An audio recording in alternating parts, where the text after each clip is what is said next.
Baik, Prof. Kembali ke eh, perkara riset sendiri begitu, Prof. Ini kan kita sebagai negara yang dulu dikenal sebagai negara agraria yang cukup bisa memberikan swasembada pangan nih begitu kan ya. Saat ini gitu loh banyak terjadi bisa dibilang karena mungkin pandemi ataupun kurangnya stok dan pasokan, tapi harusnya dengan ini kontribusi dari IPB sendiri terkait swasembada pangan untuk Indonesia seperti apa? Ya, pangan itu kan luas sekali ya. Jadi kalau dalam konteks tanah hortikultur, sayur-sayuran, justru kita ini banyak membantu petani untuk membuka aksesnya pada pasar-pasar online. Jadi kita dengan para alumni bekerja untuk bisa mendorong agar problem logistik yang saat ini terjadi, bahwa terjadi pasokan di desa, numpuk, kemudian karena faktor distribusi sehingga harga jatuh, petani rugi, sementara kota juga tidak punya supply. Jadi kan problem transportasi ketika PSBB kan. Tetapi ketika juga pasar tutup gitu kan, pasar tutup, restoran tutup, banyak tutup gitu, sehingga maka pasar semakin sempit. Nah, kita membuka terobosan pada petani-petani yang ada di Jawa Barat ini untuk bisa membuka akses online. Itu salah satu yang kita lakukan. Tapi kita juga pada saat yang sama, kita membeli produk-produk sayur-sayuran dari petani. Kemudian kita salurkan ke sekitar 20 supermarket yang ada di Jabodetabek. Itu kan petani-petani binaan kita. Ada kurang lebih sekitar 70 petani di sekitar kampus, memproduksi sayur-sayuran, salad, terong, macam-macam ya. Nah, kemudian kita caisin ya, kemudian kita kemas, dan kemudian kita salurkan. Itu bagian dari bagaimana kita ini bisa terus hadir bersama petani. Karena petani-petani itu butuh dampingan teknologi, butuh benih unggul, tapi juga butuh market yang jelas. Nah, kita memberikan bantuan benih, bantuan teknologi, mereka memproduksi dengan benih dan bibit dari IPB, dan kemudian pasarnya juga kita terima. Sehingga petani-petani ketika harga sayur di pasar itu harganya jatuh hanya sepertiga dari harga normal, kita bisa membeli dengan harga 20% dari harga sebelumnya yang lebih tinggi lagi. Jadi petani menikmati sekali. Itu contoh bagaimana kita pada saat krisis ini ya terus bisa berbuat sesuatu meskipun belum maksimal ya, tapi setidaknya membantulah petani-petani yang jumlahnya juga belum banyak juga di sekitar kampus, tapi paling tidak kita ada satu action yang nyata buat petani ya. Sudah melakukan baby step begitu ya, kemudian nanti bisa diperbesar begitu ya, Prof ya. Kita kebetulan juga membina 53 desa di Jawa Barat ya. Kita bersama Astra ada program One Village One CEO. Jadi alumni-alumni fresh graduate IPB itu ada di desa, kemudian melakukan pendampingan teknologi. Dengan pendampingan teknologi itu, kemudian para petani sekaligus meningkatkan produktivitas para petani yang ada di desa itu, baik tanaman peternakan, kemudian tanaman pangan maupun hortikultur, kemudian sekaligus kita membuka lapangan, membuka pasar yang lebih luas. Sehingga petani-petani itu bisa mensuplai kebutuhan Yoshinoya, kebutuhan Sabu Haji, kebutuhan pasar modern. Itu salah satunya adalah karena yaitu peran dari para alumni kita, fresh graduate kita, yang kita ada program yang namanya One Village One CEO. Sebenarnya program ini kan digagas bersama Gubernur Jawa Barat, ya.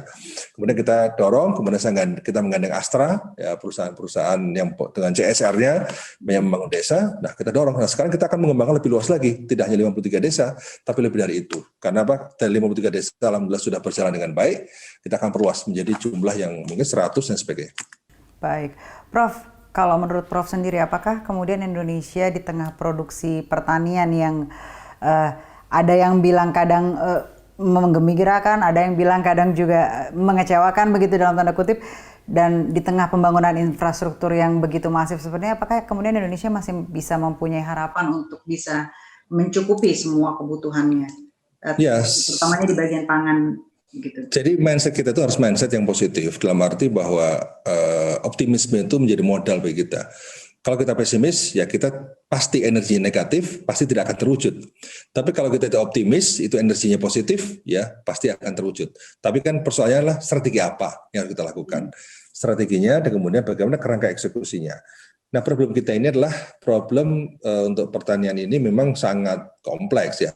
Tapi saya masih sangat-sangat optimis karena lahan kita masih luas, kemudian kedua teknologi kita tidak kalah. Ya, ini kan soal manajemen, soal manajemen dan juga soal tata kelola.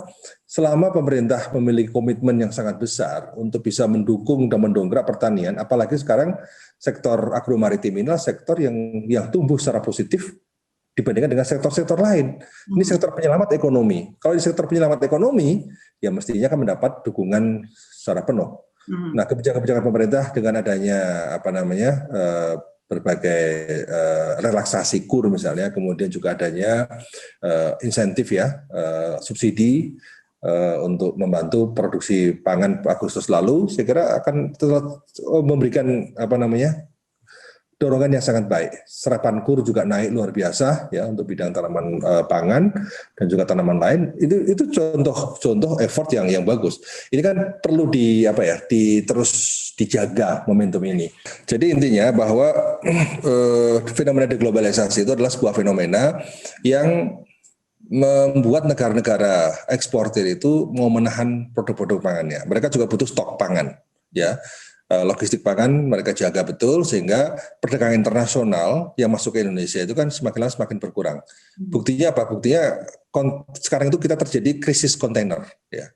Jadi sekarang ketika kita mau mengekspor produk-produk pertanian kita mau ekspor barang-barang ekspor kita kesulitan. Kenapa? Karena impor kita itu kecil. Kenapa impor kecil? Karena negara-negara juga menahan pada barang-barang ekspornya. Sehingga dengan adanya impornya kecil, kontainer yang masuk ke Indonesia sedikit. Karena sedikit ternyata nggak cukup untuk bisa mengangkut produk-produk yang akan kita ekspor keluar. Jadi ini jadi unik ya. Ternyata rendahnya impor itu berpengaruh pada stok kontainer. Itu juga mengganggu proses logistik yang ada di Indonesia saat ini. Prof sempat menyebutkan bahwa produksi pertanian sampai 2021 itu aman, dan daerah mana aja sih yang kemudian masih potensial untuk wilayah-wilayah pertanian kalau dari segi kacamata Prof?